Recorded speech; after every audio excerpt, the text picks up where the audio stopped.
জীবনের একটা বয়সে এসে আমরা সবাই এক অদ্ভুত পরিবর্তনের মধ্য দিয়ে যাই। যে কথাগুলো একসময় আমাদের রাতের ঘুম কেড়ে নিত, যে মানুষগুলোর অবহেলা আমাদের ভেতরটা দুমড়ে মুচড়ে দিত, হঠাৎ করেই একদিন দেখা যায় সেই কথাগুলো আর মনের উপর তেমন কোনো প্রভাব ফেলছে না। কেউ কিছু বলল কি বলল তাতে কিছু আর আসে যায় না। এই যে এক অদ্ভুত মানসিক শান্তি, একেই হয়তো বলে ম্যাচুরিটি বা পরিপক্কতা। এই ম্যাচুরিটির সবচেয়ে সুন্দর দিকটা কি জানেন? নিজেকে ভালোবাসতে শেখা, নিজেকে নিয়ে বাঁচা, নিজের কথা ভাবা।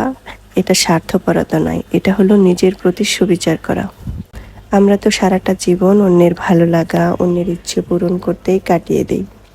কিন্তু পরিপক্কতা আমাদের শেখায় দিন শেষে ভালো থাকার দায়িত্বটা সম্পূর্ণ নিজের।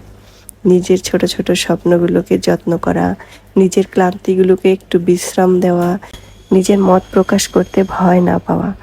এই ছোট ছোট অনুভূতিগুলোই জীবনকে সুন্দর করে তোলে।